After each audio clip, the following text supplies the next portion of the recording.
Because I know in Outlook you can request to change the time. I've never tried to do it in Google Calendar before. Yeah, it didn't work. Welcome to the Smart Brand Marketing Podcast with your host, Tom, the digital architect, Libelt. Are you tired of spending money on marketing efforts that produce little or no results? Unable to decide whether internet marketing is right for your business? Want to take your brand to the next level but are unsure of what steps to take next? Hey, you're not alone. Join thousands of others in their pursuit of growing a profitable business and learning actionable strategies on how they can outperform brands that are older, bigger, and stronger. Hey listener, I'm not sure if you're aware, but one of the largest factors when it comes to success in business is consistency. Not many preach this fact since magic bullets and overnight success are much more exciting. The same also applies to our health and fitness. I hate when these so-called health experts preach to me about these two, especially since they rarely look in shape themselves. This is the reason why I brought in Chike Lindsay. He's one of the top Muay Thai fighters in the world. He can regulate his body weight like a machine. He's been my sensei on these topics for quite some time, and after doing some one-on-one training with him in the ring, I can vouch for one thing. He almost killed me during those workouts. We also touched on the paleo diet and CrossFit. All right, Chike, let's get into it. Okay. Because I see this being a big problem, and I kind of want to see how it's a little different because you worked at a gym as a manager, right? And you probably had better access to a gym than almost anyone because you were in there. But then if someone is working at a co-working space or is working from home, what's the best way to get to actually even to a place where they exercise or to exercise? Do you think like body weight exercises even make sense? Body weight exercises are good, but really your exercise routine should be goal oriented, right? So it depends on what exactly your fitness goals are. I think that's the biggest problem with most people as far as their health and physical condition goes, is they have like really loosely defined goals. That's not really set in stone, then there's no way to really get a good plan towards achieving it. Yeah, let's talk about that. Let's talk about these goals because I see a lot of business people these days focusing on the process, right? So you probably heard that too. Focus on the process, not the goals. So walk me through that. How would you focus on the goals? Really about maybe three main goals, right? Either you want to be better for sports performance, which is usually not the case for the average Joe. You want to gain more muscle mass or you want to lose body fat. Usually the last two are what people are concerned with as far as getting in shape. So the last two goals, it's really just a simple matter of caloric intake versus caloric burn. If you want to gain weight, it's simple. You just consume more calories than you're burning. And if you want to lose weight, vice versa. Now, the kind of weight that you're gaining or losing depends on where those calories are derived from. So obviously, if you want to gain weight, then it wants to be the majority of your intake from protein, low glycemic index carbohydrates that you're gaining as cleanly as possible, and then healthy fats. Are we talking more about eating or exercising now? Well, the two are really closely intertwined. Okay. And that's the thing that most people aren't really aware of going into it. You changing your body is a good 60 to 70% diet. Really? Yeah, it is the most important part by far. Let's say I just want to look really hardcore when I'm sitting at my desk working. So I'm going to go for strength and looking lean. So how should I eat? When should I work out? How long should I work out? Me personally, I prefer to do workouts in the evening. That way everything, all the carbohydrates that I consume during the day have a chance to get burnt off before I go to bed. And I don't have an opportunity to burn them anymore. So it's like the last thing you do before sleep, or do you still eat something after that? No, it's not the last thing you do before sleep. Yeah, you still eat something, but afterwards, then the amount of carbs is going to be greatly diminished. I don't have to watch my carbs as much if I know I'm going to work out later on in the day. As far as the amount goes, it still has to be low glycemic index carbs. All right, so let's go through that. Let's go through a diet. Take me from the morning until evening, what you're eating, and let's also include any supplements or drinks that you're doing before or after workout. You want to eat around 5 times a day. Get your metabolism going a little bit better and helps your body change more efficiently. So for someone on a mass gaining diet, the first meal is going to be very different from someone who's looking to lose body fat. The first meal wants to be relatively soon from when you wake up, about 20 minutes from the moment you wake up. For mass gaining, it's going to be something that your body can process very easily. Protein shake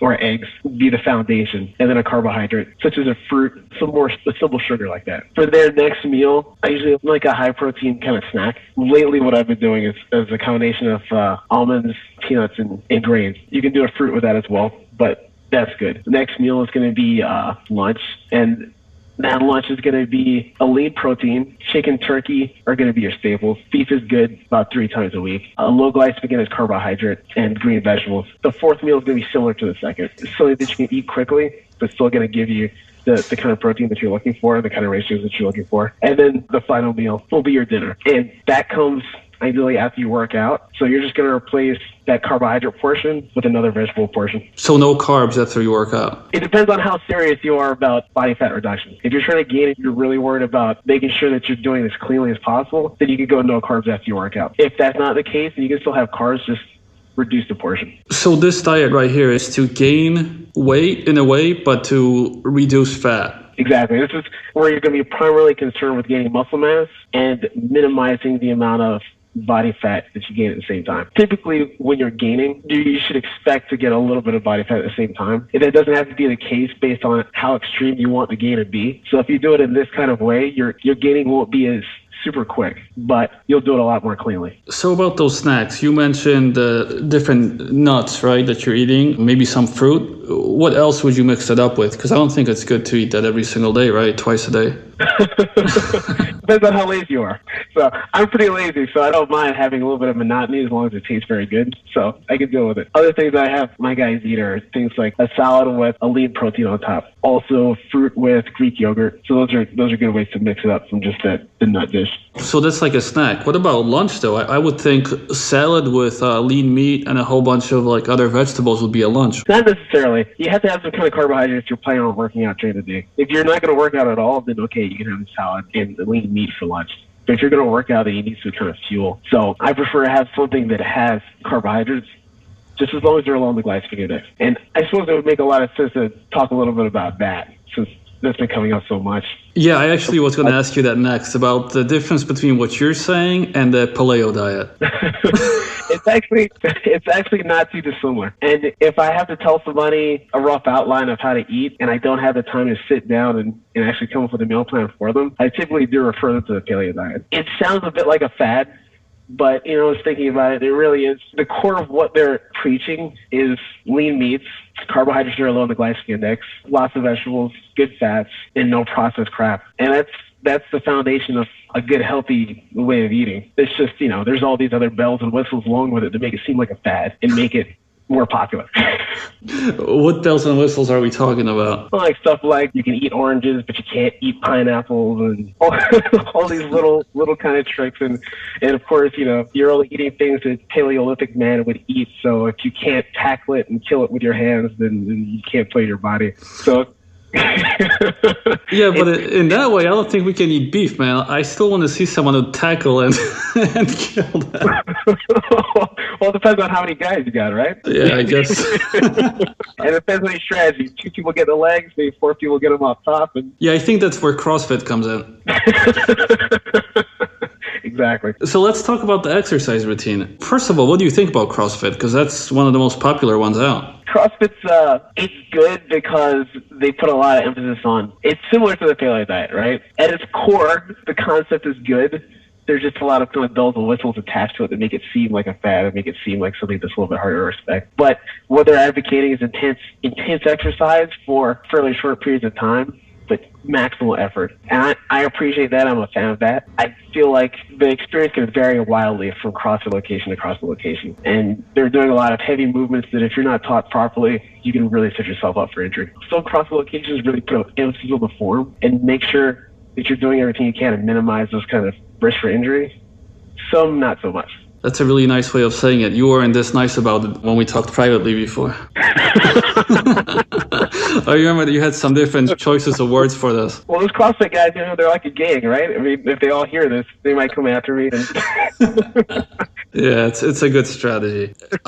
Before workouts, during workouts, after workouts, talk about the supplements, shakes, what goes into them. Again, it's all really based on your goals. Someone who's looking to reduce their body fat percentage isn't going to need to worry about as many supplements as somebody who's trying to gain. The only supplements I advocate are whey protein powder, green superfoods, and with my protein shakes, I put protein powder, green superfoods, and ground flax meal as well. And that's just because in order for me to get the kind of protein that I need, it's going to be very hard to do it just from food sources alone. Now, if you're trying to lose weight, reduce your body fat percentage, then you don't need as much protein. And it's going to be very easy for you to get it from real sources instead of supplementary sources. And furthermore, it's going to be better for you to do it from real food because your body doesn't really have to work to break down powdered protein.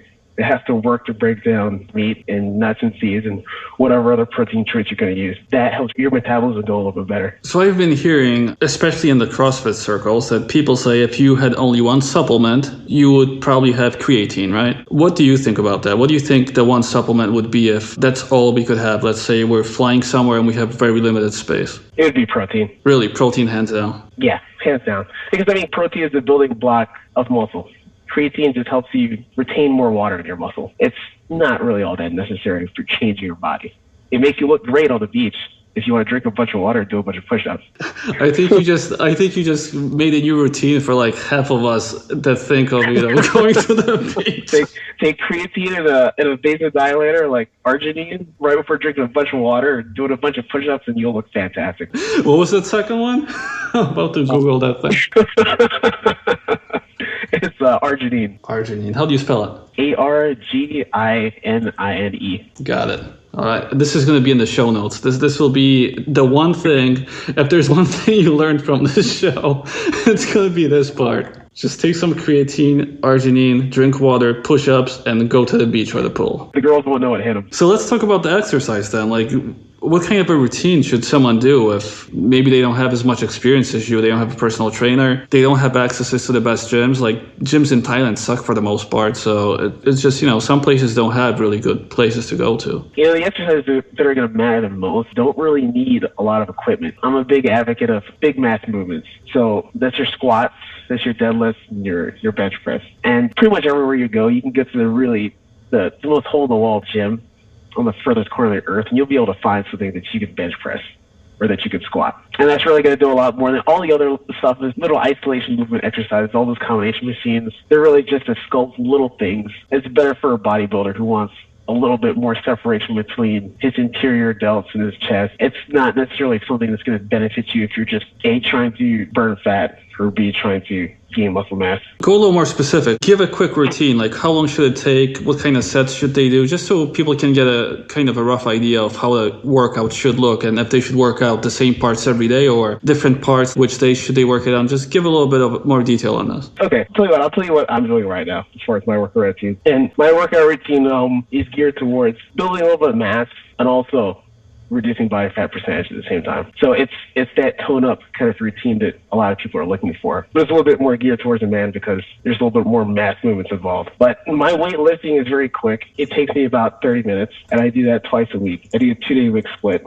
One day upper body, one day lower body. It always starts with, after your warm-up, it always starts with the exercises that use the bigger muscle groups first. So upper body is very focused on bench press first. From there, I move into a couple supersets that involve military presses, bent over rows, and lateral delt raises. And then from there, back to bench press and some upright rows. You don't really need too much more than that. Pretty much each muscle group, since I'm doing so many compound movements, meaning movements that use multiple muscle groups at the same time, I'm hitting each muscle group a minimum of 3 times. And I'm doing those for 3 sets of 10. And you do those how many days a week? I do upper body once a week. The second weightlifting day is going to be lower body. Again, that's using the bigger muscle groups first. I'm doing my squats and my leg press first with very heavy weight. And then from there, I move into hamstring curls and leg extensions and then calf raises. When you're doing your squats and your leg press, it's the most compound movement you can use with your lower body because that's working your quads, your glutes, and your hamstrings at the same time. So after I do my 2 weight training days, then I do 2 days for cardio. For me, my cardio is my sport-specific day. So that's where I'm doing more fight-oriented movements. So either jiu-jitsu or Muay Thai. 2 days a week you do serious weightlifting, and then 2 other days a week you do more cardio. Yeah, exactly. And with this kind of cardio, it's not like running on a treadmill kind of cardio. It's still something that I have to use strength for. So it still works very well with the strength training aspect of what I'm doing. And that's something that's good to take advantage of when you're traveling in other countries as well, especially in Thailand, right? There's a Muay Thai gym on every corner. If you want to get a little bit of cardio, it's very easy to just pop over to one of those, pay day rate, and you're good to go. It's even really easy to get into pools too. I've seen almost every hotel just allows you to pay a little bit and you can use their pool. And it's really simple. It's much easier than in the States. But the nice thing about some kind of class format or a one-on-one format, you don't have to think. You just pay a guy and he'll just tell you what to do to work out. And when it's done, it's done. When you're in charge of your own workout, then you have to do a little bit of thinking, and then it becomes a little bit tedious, especially if it's cardio. Yeah, unless someone does what I did and has one-on-one with you and then can't walk for like a week. But it was worth it. So, yeah, maybe. So it kind of depends. Like if you see someone that looks anything like Chike in the gym, just keep walking. Go for someone that's like that's a little smaller and easier to deal with. How long do you think an exercise routine should go for? Because I've seen people thinking 90 minutes or 45 minutes is a good idea. So I want to know what you think. For the cardio portions, I do believe that 90 minutes, 45 minutes is good. As long as there's a period of very intense exercise in there. I'm not a proponent of just a nice, easy pace for 90 minutes. But for weightlifting, that shouldn't be more than 45, half an hour to 45 minutes. Most of the people that said 45 to 90 minutes, they were talking about weightlifting. Yeah, as far as weightlifting goes, that's not remotely necessary. So how different would this be for women? Because you mentioned some things, there's a difference, right? So with the diet and the exercising. So with women, the big focus is making sure that through exercise, they don't end up looking masculine. That's always the big concern. Right.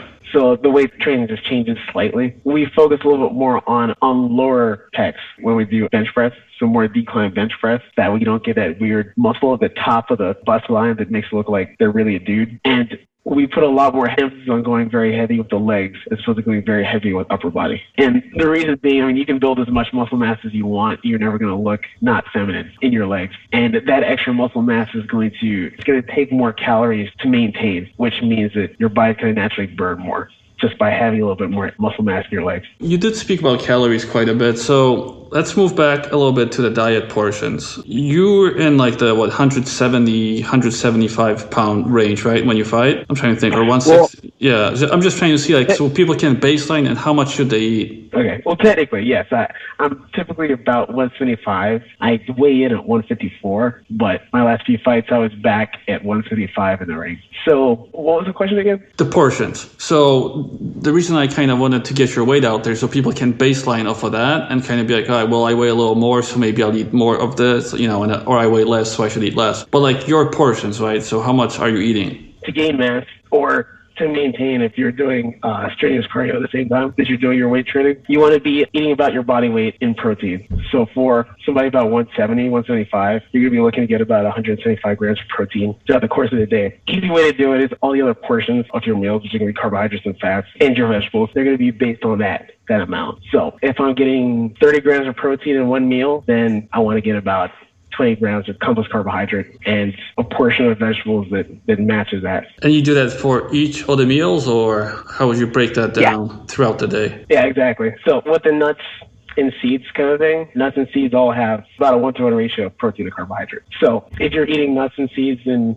you don't have to worry about matching the carbohydrate with the protein. It's already pretty much done for you. As long as you're getting the protein that you need from that meal, you're going to be getting the amount of carbohydrates that you need from that meal as well. If it's a meat, then you're just going to match it with an adequate amount of carbohydrate and vegetable. When you travel, how do you maintain the same type of diet and everything? Because, I mean, Thailand in a lot of ways is probably pretty easy because their food kind of matches what you've been talking about, but some countries don't. Well, what I found is the things that are hardest to get when you're traveling is stuff that you don't need anyway. It's peanut butter. It's Kit Kats. It's Pringles. I found all that stuff. I found it all. Well, you have access to a lot of things that people don't have access to. Dude, it's all out there. It's all there. But yeah, if you're sticking to the core of what you need, which is lean meat, complex carbohydrates, vegetables, there's pretty much no country in the world where you can't get that. Honestly, it's usually a little bit easier to get in a third world country than somewhere that's very advanced. So you're saying that the meats, rice, well, no, some of the countries, it's not that easy to get rice at the restaurants, especially in Europe. Yeah, at restaurants, it may be a little bit more difficult. But at the grocery stores there, it's pretty easy. I mean, you just have, I like to travel with a rice cooker, with a small miniature rice cooker. You can get brown rice in most places. So hold on a second. You travel with a, can you send me a link to that? I want to put it in the show notes for people because I bet you that's, no, I'm serious. Okay. Yeah, sure. I actually got a miniature one as a gift before my fight with Yeltsin Class, and that's what I usually do now. Makes it really rice cooker. Yeah, I'm looking at it now. Yeah, if you could just pop the link over. Can you, never even heard of such a thing. Seriously, if it works, that's why I wanted you to send me a link, so something that works. Okay. Also, how do you deal with jet lag? Because every time I land somewhere overseas for the first 2-3 days, I'm like, I'll take those Kit Kats. I can't think well. My method of dealing with jet lag is probably not the best method, but I'll let you know what I do anyway. So my secret is I just always wait till the last minute to pack. And the night before I travel, I just spend all night packing, and I don't sleep at all. And then when I sleep on the plane, I kind of get my body adjusted to sleeping at an entirely different time, and I get acclimated to the time zone a lot quicker that way. Yeah, but most people can't sleep on planes. I finally slept on the plane last time, but only because I got a first class ticket, so I could lay down properly. Yeah, well, that's been a gift and a curse of mine, is I can sleep anywhere. Yeah, I actually noticed that, so you're right. So it comes in handy on international flights, not so much on long cross-country drives. Yeah,